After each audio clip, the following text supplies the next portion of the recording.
Let's talk about Shador Sanders and the Cleveland Browns quarterback room for the foreseeable future. Now, earlier this week, to the surprise of no one, Joe Flacco was named as a starting quarterback for Week 1.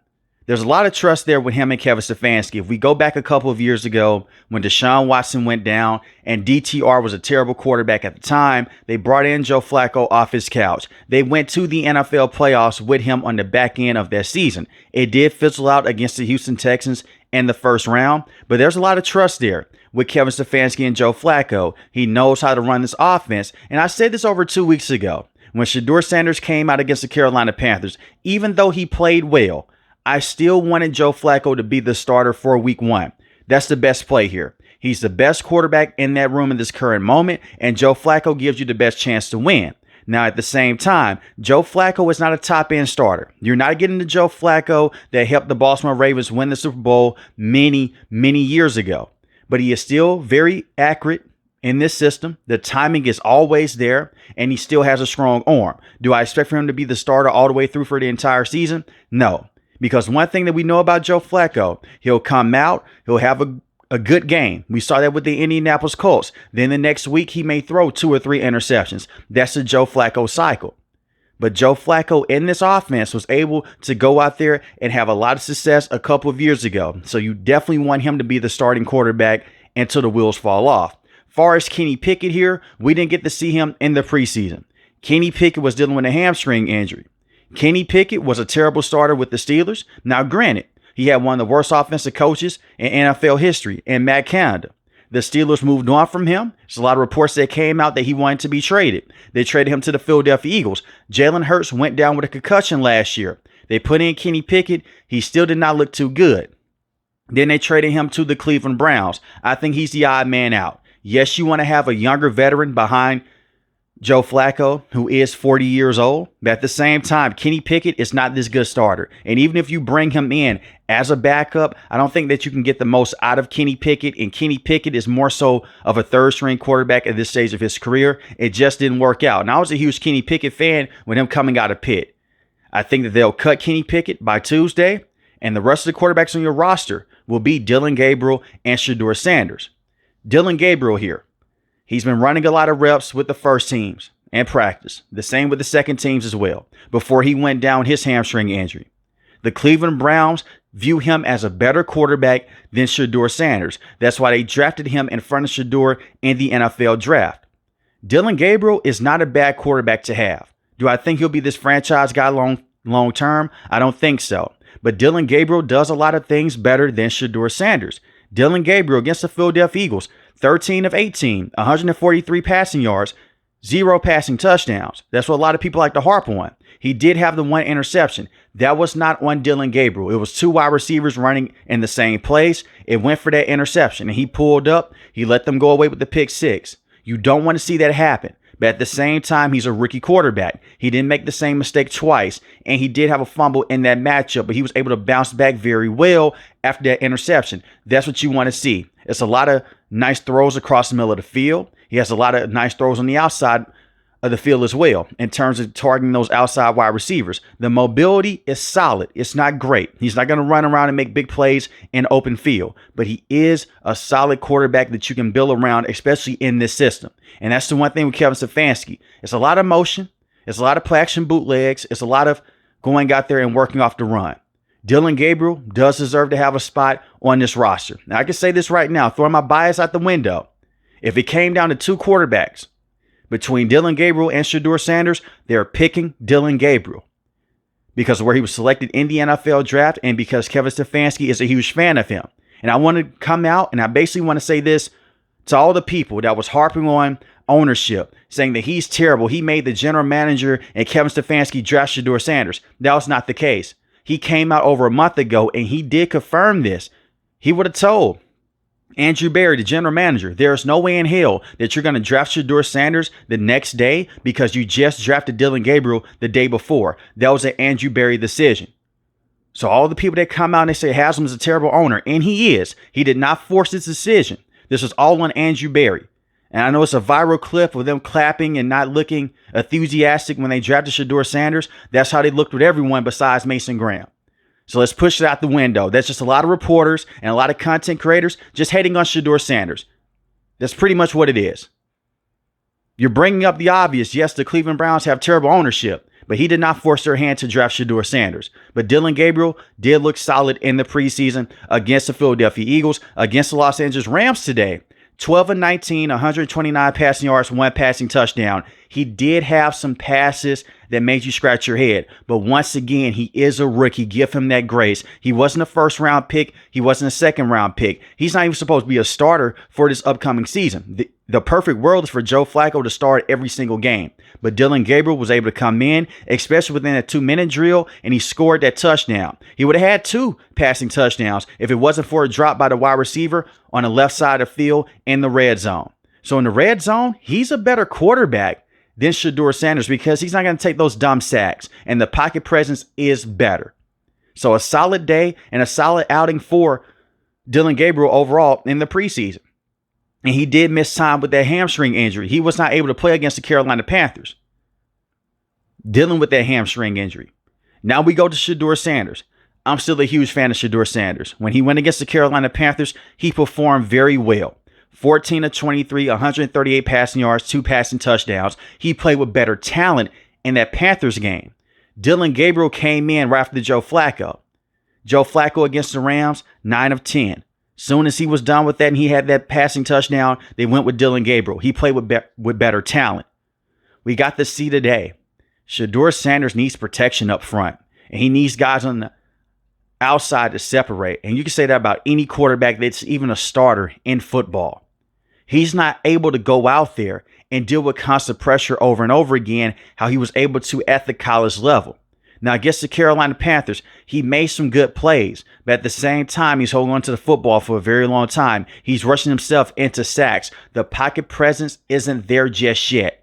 And it did get better at Colorado within those 2 years, but he still took a lot of sacks. I felt bad for Shador Sanders today because of the lack of protection on the left side. Shador Sanders, after having that very good game against the Carolina Panthers, 3 of 6, 14 passing yards. And that's within 5 drives. And he got sacked 5 times. Tyler Huntley only came in for 1 drive, 1 of 1, 7 yards. Got the game-winning field goal, got him off the field. They didn't even let Shador Sanders finish the game. Bad games are going to happen. Even Patrick Mahomes, Joe Burrow, Lamar Jackson, Josh Allen, all those quarterbacks, they've had bad games in their career. And I'm not trying to compare Shador Sanders to those guys. They're immensely talented. But I'm just saying every single quarterback is going to have a bad game. This was a bad game for Shador Sanders, but it wasn't all on him. The play calling was different with Dillon Gabriel than it was with Shedeur. They were trying to go out there and stretch the field more, but you're playing with a lot of practice squad offensive linemen, and most of those offensive linemen, they're not going to make it in the NFL. And you're expecting for Shador Sanders to go out there and work within timing, within this system, and get the football out quick. Wide receivers just couldn't get open. It was a bunch of digs. It was a bunch of crosses across the middle of the field. He did not have enough time to hit him. And when someone was already open, he has his back turned because he's trying to avoid pressure. He did have an amazing play in this matchup against the Los Angeles Rams. He escapes the pocket, goes out there, he evades a sack. He throws the football across the middle of the field to the running back. He drops the football. You have to catch the football if you are the running back. And he had a lot of real estate in open field. Shador Sanders will be fine. The accuracy is still there. The arm strength is better than what a lot of scouts said that it would be at this level. And once again, it is the preseason. But it shows me this. He is not ready to be a starter just yet in the NFL. And that is okay. I'm going to stick to my same point that I had 3-4 months ago around the NFL draft cycle. I still view Shador Sanders as a very good quarterback long-term on the starting team. Will it be with the Cleveland Browns? We'll see. The Cleveland Browns have not truly developed a quarterback in many decades. They couldn't develop Baker Mayfield. Johnny Manziel was his own case. He was just a terrible player in general. On the field, he had a lot of problems off the field. But Baker Mayfield had these up and down moments. You cut Baker Mayfield, you go with Deshaun Watson. Well, you trade Baker Mayfield to the Carolina Panthers. He goes up to the Tampa Bay Buccaneers. He's one of the better quarterbacks that you can have right now. The infrastructure needs to be better with Cleveland. And you can say, well, they have 2 first-round picks in this year's upcoming draft class. That is true. And a lot of scouts are hyping up this draft class. Be very careful. These are the same scouts that hyped up 2021 with Trevor Lawrence, Zach Wilson, Trey Lance. You have to be careful here. Give all those kids in college right now, give them a full season and see what you have. And they have those 2 first-round picks in this upcoming draft class. You may move up in the NFL draft in the first round and you may select the quarterback, but it's still going to take a lot of time. The only reason why the Browns are in this spot is because Haslam did come out and he pushed to bring in Deshaun Watson and it didn't work out. And he's the last quarterback to talk about in this segment of the video. He's not going to play this season. He'll never play another down for the Cleveland Browns ever again.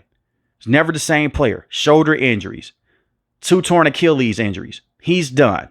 He may be on his way out of the NFL, but at least he's getting paid a lot of money. The quarterbacks with the Cleveland Browns, it should be Joe Flacco, Dillon Gabriel, Shador Sanders, and you work from there. Kenny Pickett, I think he's the odd man out, and it's hard to keep 4 quarterbacks on your roster because of this standpoint here. You have other roster spots that you have to go out there and allocate those resources to. You don't want to just have 4 quarterbacks on your roster opening the season. That's a nightmare. And considering the fact that Kenny Pickett was not able to play in the preseason, they've only got to see him in practice, doesn't say a lot about Kenny Pickett to go out there and to be a starting quarterback for the Cleveland Browns one day, and the simple fact that he's bounced around the NFL. Now, they could possibly cut Shador Sanders. And if they do, the perfect fit would be the Miami Dolphins. Sit behind Tua for a couple of years. Let him work out there. We can get into the conversation of why he slid in the NFL draft, but the talent is still there with Shador Sanders, and the same with Dillon Gabriel. I just hate the whole social media discourse. It's either you have to love Shador Sanders and hate Dillon Gabriel. If you like Dillon Gabriel, you have to hate Shador Sanders. I like both quarterbacks. I really do. Dillon Gabriel has a very good story. UCF, Oklahoma, Oregon. He's an underdog in his own right. And every place that he's been, he's won that competition battle at the college level. Shador Sanders, Jackson State, gets coached by Deion Sanders, goes to Colorado, a terrible, terrible program. Upgrades them over the last 2 years with the help of Travis Hunter and Deion Sanders, don't get me wrong, but he is still one of the better quarterbacks to have in college at that point in time. Was seen as a first-round pick by many, but slid all the way down to the 5th round. And now he seems like he's the underdog. And you'll always get a lot of people, they hate Shador Sanders for whatever reason. Maybe it's because of Deion. They feel like he's too cocky. I'll say this right here. If you hate Shador Sanders because of his attitude, that means that you hated Cam Newton immensely in 2015. Quarterbacks, they're going to have confidence with them. I'm not saying that he has to go out there and talk down to his teammates, which he has done in the past at the college level. But every time you act his teammates in the past, how do you feel about Shador Sanders? They love him. I'm rooting for everybody on this team. I just want to see the Cleveland Browns have a good, consistent starter. Whether it's Joe Flacco, Dillon Gabriel, Kenny Pickett, Shador Sanders, whomever. And Tyler Huntley, the only reason why they brought him on this roster was because of the injuries to Dillon Gabriel and to Kenny Pickett. They may keep him on the practice squad, but Tyler Huntley, he'll always have a place in the NFL as the 2nd to 3rd string quarterback. The rest of the talent on the offensive end for the Cleveland Browns entering this year, you have Jerome Ford. Solid running back to have. You're hoping that Quinshon Judkins can be that Nick Chubb replacement. I know that he was dealing with a lot of problems off the field. He's been cleared and he's been proven not guilty. Judkins is a very good running back coming from Ohio State. He could be a true bell cow. He was splitting carries with Travion Henderson. Travion Henderson was more so the running back that catches the football at the backfield. Quinshon Judkins is going to run up the gut and just be that every down back for you. But I like the running back room with Judkins, with Jerome Ford, even with Dylan Sampson, who is a very good running back coming over from Tennessee. And this is the one thing with Kevin Stefanski. He's done a phenomenal job working within the run game with and without Nick Chubb. Nick Chubb was one of the best running backs in football in his prime with the Cleveland Browns. The only reason why he's not on this roster right now is because of the injuries that he suffered in the past. Broken foot, knee injuries at Georgia. Even a terrible knee injury a few years ago when the Browns went against the Steelers. Mika Fitzpatrick came across the middle of the field, tore his knee up. Similar injury that he suffered at the college level at Georgia. But the running back room, they're fine. Wide receiver, I do have some problems here. Jerry Jeudy had the best year of his career last season.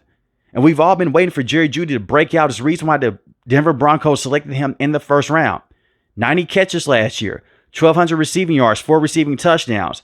He did majority of that damage with Jameis Winston. We'll see if he can be that solidified number 1 on the outside, but he's one of the best route runners in the game. His hands have always been a question with the Denver Broncos. And you may say, why did he never break out with the Denver Broncos? He had terrible quarterback play every single year until Russell Wilson got there. Drew Lock, Case Keenum, quarterbacks like that. But now he has a system with Kevin Stefanski, and they view him as a true number one. And that's the reason why they gave him a contract extension. Outside of Jerry Jeudy, it's a lot of question marks here. They did sign Isaiah Bond. Isaiah Bond was a very good wide receiver coming out of Texas. He's a former wide receiver with Alabama. He has some problems off the field as well. Once again, proven not guilty. He could be that true number 2 one day, be that number 3, but he's missed so much time in the offseason to where they may not want to put all that load on him within the first month of the regular season. But you're going to keep him around over the next few years because he is an undrafted free agent, unfortunately. He would have easily won the 2nd, 3rd, or 4th round if he was able to be drafted. Deontay Johnson, he's had his moments off the field in terms of just being a terrible person. It seems like he'll go out there, he'll complain to coaches, I want to get the football more. They don't have a lot of drop problems. He's just not a consistent person that you can count on every single week. The talent is there majority of the time. He's a smooth route runner. He could be a solid deep threat with the Steelers. He has some big time moments, even with the Carolina Panthers. It's just his attitude. He got cut by the Ravens because of this. Then he goes to the Houston Texans playoff game. Why am I not getting the football? And your team just won. So they went on, they moved on from him. He needs to check his attitude. But the wide receivers on this roster, they're questionable outside of Jerry Jeudy. But I am rooting for Isaiah Bond. Tight end, you have David Njoku when he's fully healthy, one of the best receiving tight ends of football that you can have. Harold Fanning Jr. is a solid tight end option. He's a rookie. I can see him putting up a lot of good numbers behind David Njoku if you want to run that 2 tight end set. Harold Fanning Jr. is basically a wide receiver in a tight end's body. Very athletic, very good player out of Bowling Green. And I think that he'll be a very good player long term. Just give him that time. Offensive line is going to be the biggest thing here for Cleveland outside that wide receiving position. DeJuan Jones, can he be a consistent starting left tackle? Jack Conklin, we know what he is. Solid veteran right tackle to have. Wyatt Teller. Ethan at the center position. He did go down with an injury, but he's expected to be okay. Joel Bitonio, solid veteran at the left guard position. The offensive line, the interior, they're very strong there. And there's a lot of continuity there. And that's what you need in a Kevin Stefanski system. Defensively, they gave up a lot of big plays last year because their offense was terrible. You have a quarterback in Jameis Winston, big time moments. What comes with that are a lot of turnovers and a lot of interceptions in general. You're putting your defense on the field even more. They played a lot of man coverage. But look at what happens when you play that man coverage. You're one-on-one. Everyone is responsible for their own guy.